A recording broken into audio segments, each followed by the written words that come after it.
Chegou a hora da entrevista do dia com Denise Campos de Toledo. E eu converso agora com o Flávio de Leão Bastos, que é professor de Direito Constitucional da Universidade Presbiteriana Mackenzie. Professor, boa noite. Boa noite, Denise. Boa noite aos telespectadores da Gazeta. E vamos falar do processo do núcleo central envolvido na trama golpista. Nós tivemos depoimentos nesta semana, mais rápidos do que se esperava. Exato. E a partir disso, se começou a prever uma conclusão do julgamento já em meados do próximo semestre. O senhor acha que isso é possível? Eu acho possível. A ideia é que os depoimentos e as sessões dessa semana transcorressem até o final da semana, foram encerradas antes, transcorreram de forma muito tranquilas. Então, me parece que a possibilidade de conclusão dos trabalhos já no segundo semestre é grande. Eu não vou dizer provável, mas eu vou dizer bem possível, se pudermos aqui usar uma métrica.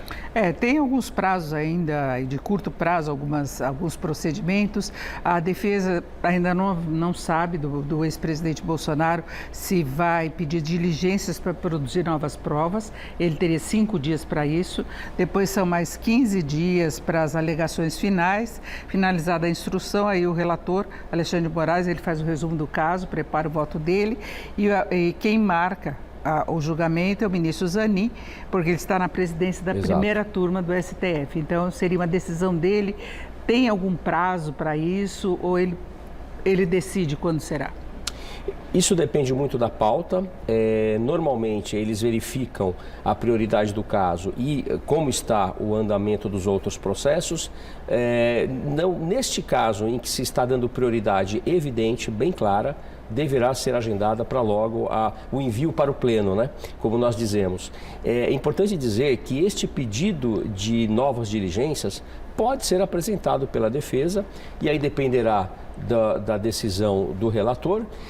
Porém, o pedido deve ser justificado, então tem que ter uma razão por que se pede novas diligências. Eu creio que o Supremo, se conceder, o considerar no sentido de que deverá observar a ampla defesa com todos os meios a ela inerentes, devido a possibilitar aos réus, ainda mais nesse caso que é politizado, não é? A garantia de que puderam se defender de todas as formas que desejaram.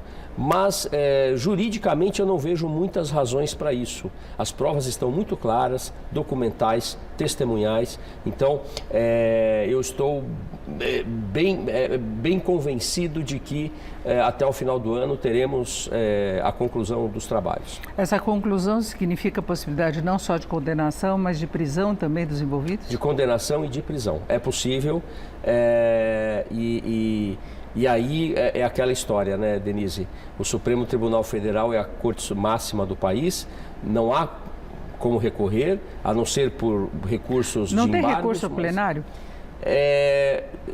Pode-se recorrer ao plenário a depender da votação, se ela é unânime ou se ela não é unânime. Se for unânime, primeira turma, aí não tem. Aí não. Mas se houver pelo menos 2 divergências, é possível que se possa apresentar um recurso buscando a participação de outros ministros. Mas nós já temos uma maioria, me parece que a primeira turma já vai agora votar quase que, ainda que com uma divergência de votos, deverá ser decisões por unanimidade. É importante lembrar que as provas estão assim muito bem assentadas, né? E ao meu ver, os depoimentos dessa semana corroboraram as provas produzidas. Bom, a defesa ainda alega que não há uma conexão, por exemplo, do ex-presidente Bolsonaro com todos os fatos relatados, não é uma efetiva tentativa de golpe mesmo, e envolvimento dele com o 8 de janeiro.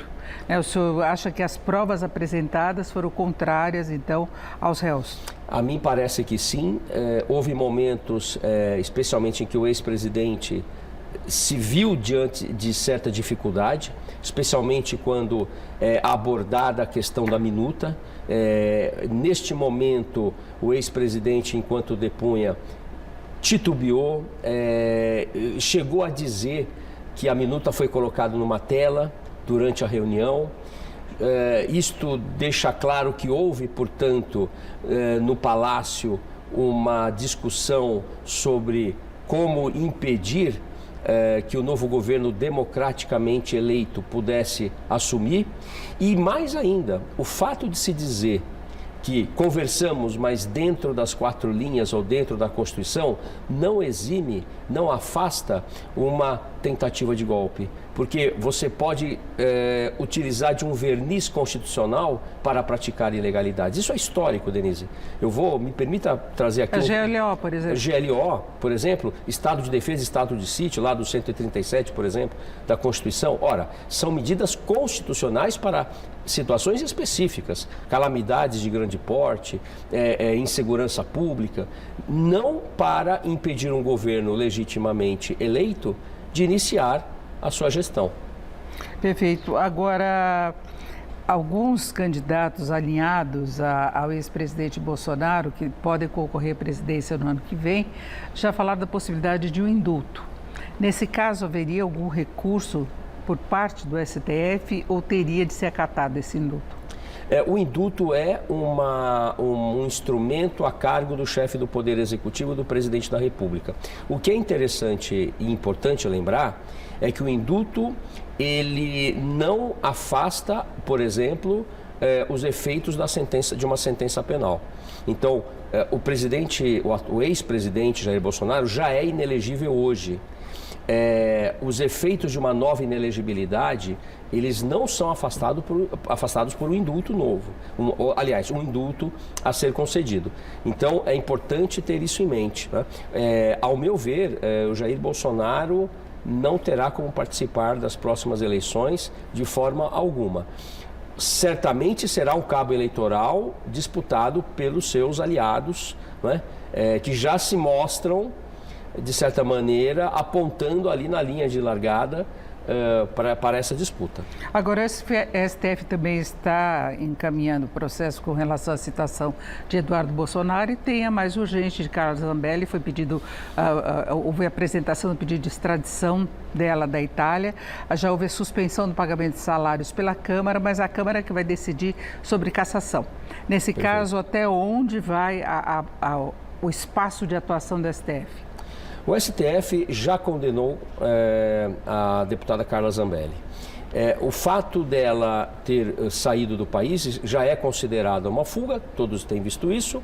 E a questão é que o pedido de extradição e uma provável prisão já impede de exercer o mandato. O artigo 55 da Constituição Federal é muito claro.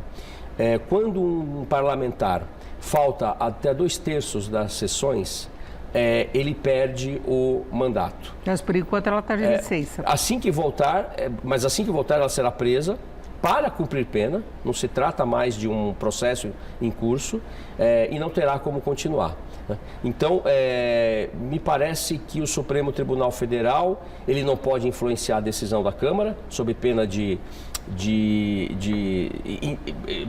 invadir a competência de um outro poder também da República, mas a situação de Carla Zambelli fica muito difícil a partir de agora, especialmente com a prisão que deverá ocorrer e talvez até em breve, né, me parece. Inclusive, autoridades na Itália têm sinalizado a possibilidade sim de extradição, embora ela tenha dupla nacionalidade. Né? Exato. A Itália, o governo italiano e alguns parlamentares não veem com bons olhos uma situação na qual uma pessoa obtém a cidadania italiana e aí, veja o precedente, vai para a Itália no exercício da sua cidadania para se furtar ao cumprimento de uma pena. Então, seria um precedente muito ruim para a Itália e eu vejo chance zero de escapar. Perfeito, eu agradeço a participação de Flávio de Leão Bastos, professor de Direito Constitucional da Universidade Presbiteriana Mackenzie. Professor, mais uma vez, obrigado, uma boa noite. Eu que agradeço o convite, muito obrigado. Com vocês.